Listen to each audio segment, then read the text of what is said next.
You what? Is it working? Hey, ewa salame, babak no papier, ewa salame, zinzalbim, ewa salame, hey, hey.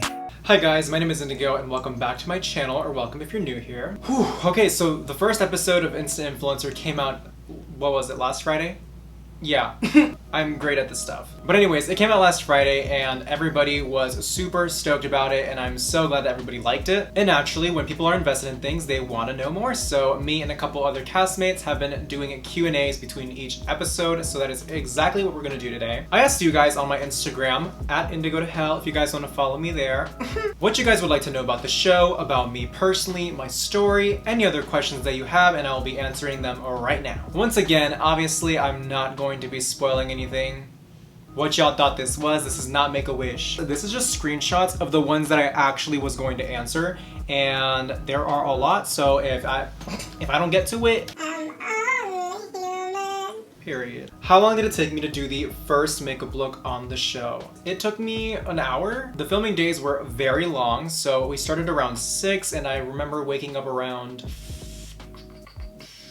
maybe 4 o'clock? It was 4:30 and I took a 30-minute shower because when do I not? So yeah, it was about an hour. What is your heritage, if you don't mind me asking? Good luck on the show also. Thank you. I am very excited for you guys to see the next episode. I am Hispanic. I am Latino. I didn't ask to be born Latina. No más tuve suerte. Si necesita reggaeton, vale. More specifically, I'm from, well, my parents are from Colombia. Medellin, Colombia.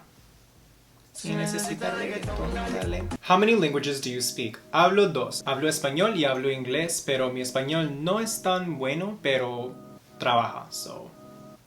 Did you ever get bullied / made fun of because of your circumstances? I love you. I love you too.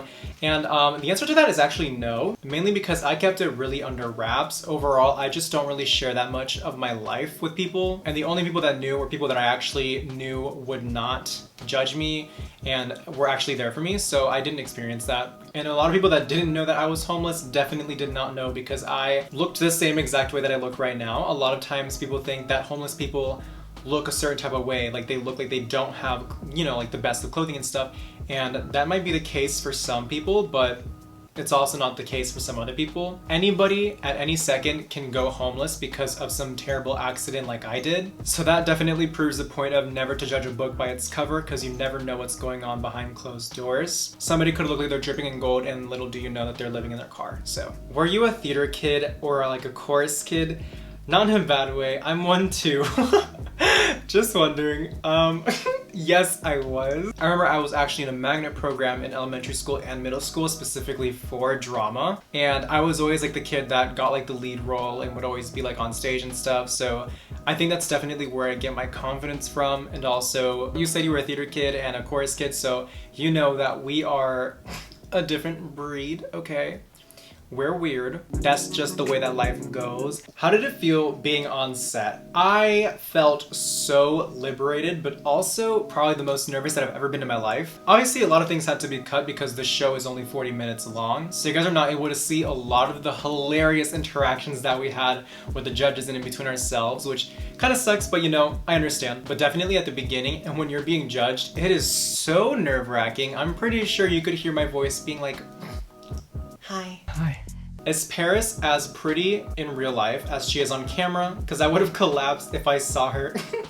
Same. I did, actually. It collapsed, yeah, I did. She literally looks the exact same way that she does online. She's so hot. Who is the closest friend you made on the show? Like Ashley said in her video, I'll link it right over here so you guys can go watch it. We all really got along, and as soon as we wrapped up things, we immediately made a group chat together. We were like constantly talking with each other. So there's definitely nobody in the show that I don't like, and I consider all of them to be very close friends of mine. But I think the two contestants that I vibe with the most is a tie between Kaylin and Ashley, mainly because Kaylin just kind of like embodies my very like joking and like out there vibe, and then Ashley just kind of embodies like the other half of me, who's like super serious but also like very sarcastic. Like if you were to mix Kaylin and Ashley's personality, you would get me. So I relate the most to both of them, so yeah. Trailing on to that question, who did you connect with first. Also, thank you. I think the first person I talked to on the show was Kaylin because she was so nervous. And in social situations, the type of person that I am is that I will like find like the most anxious or like scared person and I'll just try to like joke around with them to kind of like help them out. So very quickly, we just started cracking jokes and I got really close to her like from the get-go. Are you allowed to bring your own products? Yes and no. For the first challenge, like James said, we were able to do anything we wanted. We were able to wear whatever we wanted. So naturally, we had to provide ourselves with like, our own makeup. However, in the second challenge of the first episode, we were not allowed to use any of the makeup that we had brought in, and we were only allowed to use the stuff in the Ulta Beauty closet. As for the other episodes, you'll have to see and watch. You guys are so funny. Okay, how tall are you? A lot of people were kind of shook about how tall I am because I look like a giant compared to everybody else.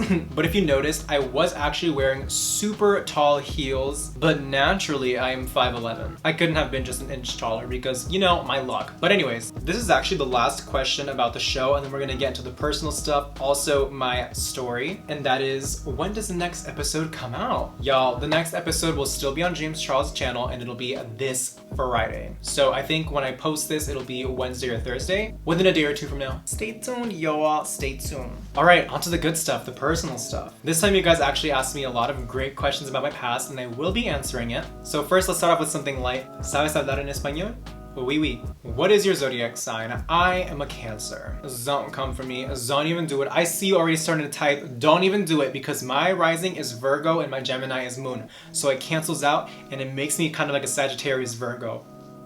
So don't do it. But I do low-key be really emotional. Y'all just better be grateful I'm not a Scorpio. I'm just kidding. I love you guys. A lot of you guys are asking if I speak Spanish. Do you guys want me to do like a whole episode in Spanish? Like, would you guys like that? Let me know in the comments down below. Are you a nice person? That depends. My family was poor all through my childhood. Did your family tell you that they were struggling? First of all, I'm so sorry to hear that. I totally feel for you because same. My parents were actually pretty good at hiding it. I had no idea. You know, as a child, you would ask for like a toy and stuff. And you know, my parents would just kind of like say like, oh, we don't really have money for that right now. But honestly, eventually they would get it for me. So they were really great parents, but I didn't know they were struggling, and had I known, I probably would not have asked for all that stuff. So no, I did not know. A lot of you guys asked me to elaborate on my backstory because obviously a sentence doesn't do it justice. So I'm just gonna read this one because this was like the most professional question that I got asked. Describe what life was like for you when your father was deported and where did you stay at? So I feel like this deserves its entire own video in the future where I really go in depth because there is just so much that happened. But for now, I'll just kind of give you guys like a peace of mind.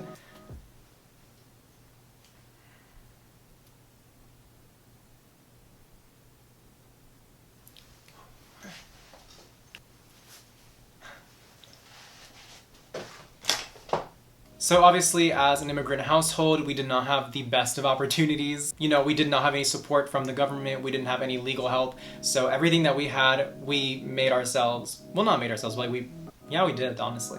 But you get what I mean, like everything that we had, we worked for. So my parents literally started from the bottom and kept on building up. So that involved a lot of moving across the country many times in our lives. I know my parents lived in California for a bit and then they moved to Florida and then they had me and then we went to Oregon and then back and then places, girl. We were on tour. And obviously the reason for that is because like the economy is just slightly easier or better in a different state at certain points, so we'd have to travel to another state just for job opportunities. And I can't really pinpoint how many times we were actually homeless, but I can for sure say that I was homeless twice in my childhood at least. I remember like the first time kind of involved us living at like the restaurant that we used to own, and every single day we'd have to drive to our uncle's house to go and take a shower. And then the other time was when we first moved to Florida and we just kind of had to like pick ourselves back up, so we just kind of lived with our aunt and uncles. Some things that a lot of people don't know is that a lot of homeless people actually aren't just on the streets. A lot of them just have like a lot of family members or friends that stay there and support them. While I was homeless and I definitely did not have it easy by any means, I probably did have it easier than somebody who was on the street, you know. So honestly, despite that not being like the best of situations, we were really grateful to have just people around us that cared for us, you know. And then after that whole kind of period, sorry, I don't take myself seriously for that long. So after that period, everything started just like picking up, and up until I was 17, everything was just constantly picking up and we were actually being able to like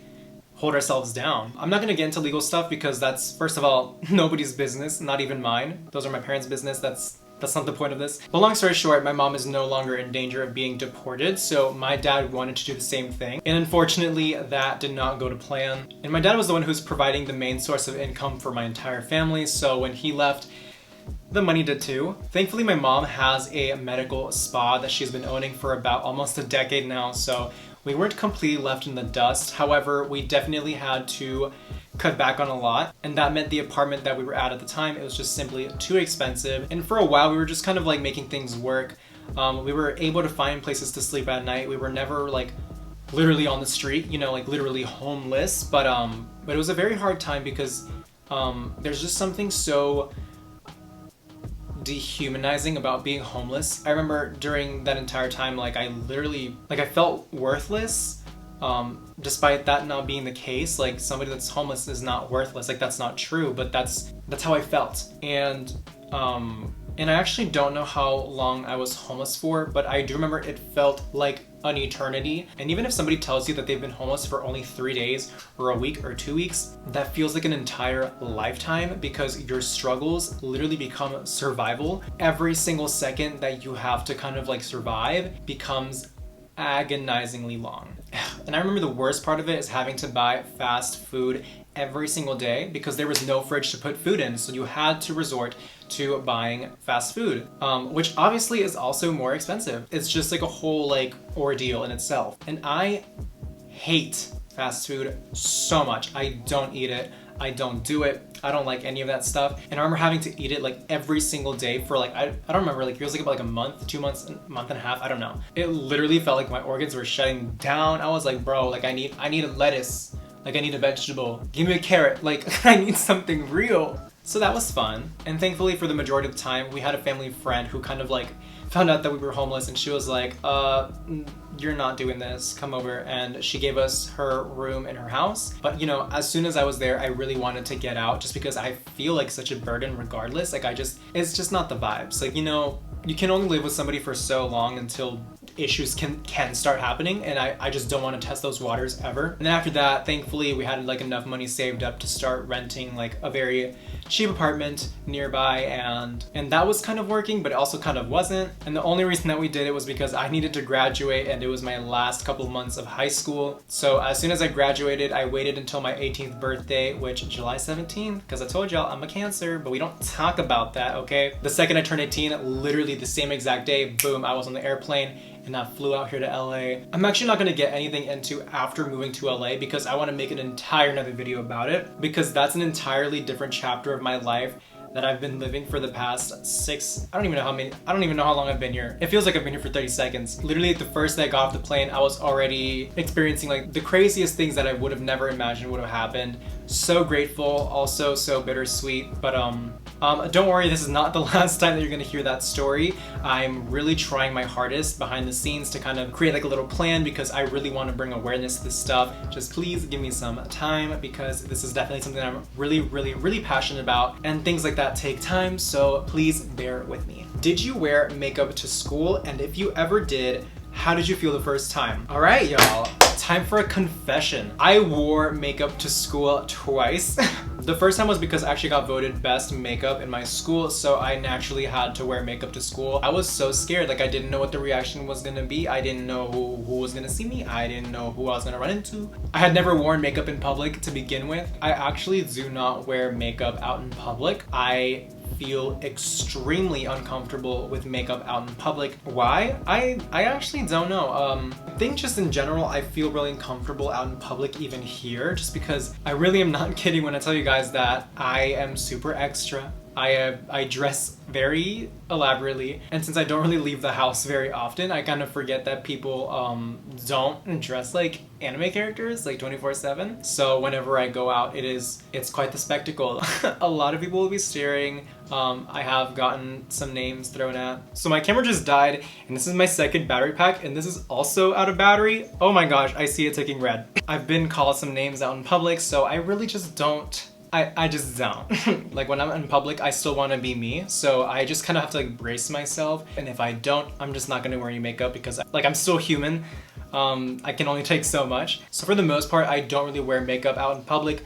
unless I'm going to like a makeup event. So sorry for speeding things up at the very end, but I really have to because this is about to die. That is all that I have time for today, guys. Thank you guys so much for watching. Thank you guys so much for all the support since the show has come out. I cannot believe that we are growing so quickly. So don't forget about the next episode, which is coming out this Friday at noon. And thank you guys so much for watching. If you guys like my art, if you guys like my energy, please like, comment, and subscribe, and follow me on my Instagram down below if you don't already. And I will see you guys in the future.